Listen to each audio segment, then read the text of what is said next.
వచ్చినా కూడా ఈయన వార్నింగ్ ఇస్తాడు. అంటే మీరు ఎవరు టెండర్లో పార్టిసిపేట్ చేయొద్దు అంటాడు, వచ్చిన వాళ్ళని బెదిరిస్తున్నారు. అంటే ఓవరాల్గా చెప్పాలంటే ఇక్కడ అభివృద్ధి జరగకూడదు అన్న ఒకే ఒక విషయంలో ఈరోజు ముందుకు తీసుకెళ్లే పరిస్థితి. మళ్ళీ చెప్తున్నా, పీపీపీ విధానం అంటే ప్రైవేటు పరం కాదు, ఇది పబ్లిక్ ప్రైవేట్ పార్ట్నర్షిప్తో నడిచేవి. దీంట్లో మొత్తం ఆపరేషన్స్ అన్నీ కూడా గవర్నమెంటే చేసుకుంటుంది.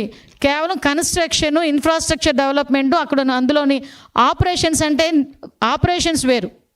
అంటే అందులో ఉన్న ఫ్యాకల్టీస్, వాళ్ళ తాలూకు జీతభత్యాలు, వీటికి సంబంధించి అంటే ఓవరాల్గా 33 years తర్వాత కూడా గవర్నమెంట్ హ్యాండ్ ఓవర్ చేసుకునే బిల్డింగ్స్. మెడికల్ కాలేజెస్ విషయంలో జగన్మోహన్ రెడ్డి గారి స్టాండ్ ఈజ్ వెరీ క్లియర్.